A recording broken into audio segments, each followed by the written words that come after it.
Sir तुमच्या ऑफिसान एक नोटीस काडल्या सगळ्या स्कुलां खातीर एडमिशनाच्या इश्यूचेर तेजेर कितें म्हणून सांगता? ही नोटीस काडून आमी सो मोठो कॉग्निजन्स घेतला. आमचे कडेन थोड्यो कंप्लेनी आयल्यो पेरंट्साच्यो की चिल्ड्रन विथ डिजेबिलिटी जी आसा, भुरगीं जी आसा की तांकां थोडीं स्कुलां एडमिशन दिवपाक प्रॉब्लम करता and they are not getting admission because the child is with disability. सगळीं स्कुलां अशें करता अशें ना. खुबशीं स्कुलां इतलें बरें काम करता ह्या फिल्डान की आमकां दिसून येता पेपरान आमी वाचता ह्या दिसांनी की 10वेचो जो रिजल्ट लागलो तातूंत खुबशीं भुरगीं डिजेबल्ड आशिल्लीं आनी तांकां बरे मार्क्स मेळ्ळा.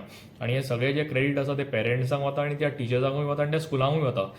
पण ही थोडीं स्कुलां अशीं आसा की प्रमोट करता इन्क्लुझीव एज्युकेशन. आनी आमचो जो एक्ट आसा rights of persons with disability act जो आसा त्याच प्रमाणे नॅशनल एज्युकेशन पॉलिसी जी आतां गव्हर्मेंटान इम्प्लिमेंट करपाक सुरवात केल्या 2020 आनी रायट टू एज्युकेशन ह्या सगळ्यो एक्ट्स ऑफ पार्लमेंट म्हणटा की you cannot deny admission to a student whether is with disability without disability. म्हणून आमी आतां ही ऑर्डर पास केल्या आनी आमी सुचोवणी केल्या directorate of education, higher education, skill development, technical education ह्या सगळ्या डिपार्टमेंटाच्या अंडर वेगवेगळ्यो शाळा येता, स्कूल्स येता, कॉलेजीस येता, हायर सेकंडरी येता, ITIs येता, पॉलिटेक्नीक येता, इंजिनियरींग कॉलेज येता, सगळे तरेचे कॉलेजीस येता आनी सगळे तरेची स्कुलां येता. आमी तांकां रिकमेंडेशन केल्लें आसा की खुबशीं सर्कुलर आतां पर्यंत गव्हर्मेंटान काडली, एज्युकेशनान काडले, हायर एज्युकेशनान काडले, सोशल वेलफेअर डिपार्टमेंटान काडले, पण त्या सर्कुलरांचो तसो फायदो जाल्लो दिसना. कारण आजुनूय स्कुलां एडमिशन डिनाय करता. म्हणून आमी म्हणा की तुमच्या कडेन जर अश्यो कंप्लेनी येता, अशीं स्कुलां जर आजुनूय जर डिजेबल भुरग्यांक एडमिशन जर दिना जाल्यार तुमी तांचो ग्रांट बंद करचो. अशी जो पर्यंत आमी स्ट्रिक्ट एक्शन घेना तो पर्यंत म्हाका दिसता आमच्या कडेन कंप्लेनी येत रावतल्यो आनी हे खंय तरी बंद जावपाक जाय. आमी कितलींशींच वर्सां हे सांगीत आयिल्लें आसा की तुमी सगळ्यांक एडमिशन डिनाय करूं शकना कोणाकूच आनी हे खंय तरी बंद जावपाक जाय. म्हणून म्हाका दिसता एक अशी स्ट्रिक्ट एक्शन घेवपाची खंय तरी गरज आसा.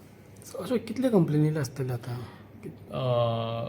आमी एक लक्षांत घेवपाक जाय खुबशे पेरंट न्ही फुडें येना कंप्लेनी घेवन. कारण तांकां मागीर त्याच स्कुलांनी एडमिशन जाय आसता आनी मागीर तांकां प्रॉब्लम जाता because they have to deal with teachers and everybody. But आमकां फोनाचेर कोण सांगता, कोण मेसेजी धाडटा, कोण वॉट्सॅपार सांगता की आमी थंय गेल्ले पण तांच्यांनी डिस्करेज केले. कशें आसता की केन्ना केन्ना एडमिशन तूं स्ट्रेट ना म्हणना कोण ना ताका जमचें ना, मागीर आनी कितें तरी निमतां सांगतात आनी कितें तरी कारणां सांगतात. तश्यो आसता त्यो कंप्लेनी.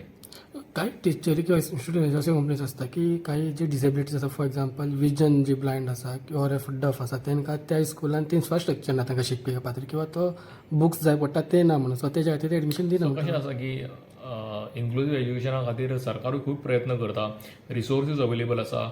आमच्या ह्या कमिशन जे आसा ऑफिस ऑफ द स्टेट कमिशनान आमी खूब व्हडलो प्रोग्राम घेतलो एक वर्सा फाटीं. जवळ जवळ 1000च्या वयर टिचर्स, हेडमास्टर्स, प्रिंसिपल सगळ्यांक आपोवन तांकां आमी सांगलें की हाचेर तुमी कशी मात करूं येता. म्हाका खबर आसा की चॅलेंजीस आसतलेच न्ही, खंयची नवी गजाल करतले चॅलेंजीस आसतले, पण ताका सोल्युशन्स आसा. टॅक्नॉलॉजी इतली फुडें पावल्ली आसा की with use of technology, with use of resources हे जे चॅलेंजीस आसा ते आमी ओवरकम करपाक आमी करूं येता आमच्यान. आनी ताच्या खातीर आमी म्हणला की तुमी आमचे कडेन यात आनी विचारा बाबा आमकां हो भुरगो आसा आमच्या स्कुलान आनी आमकां हो त्रास जाता, वॉट इज द रेमेडी. आमी सांगता न्ही कशें कितें हँडल करा, कितें करा तें. So there are solutions. फक्त we have to change the mindset. Mindset is the biggest barrier. Problem is not with person with disability, problem is with those who do not have disabilities because they have to change their mindset to accept everyone as one of them.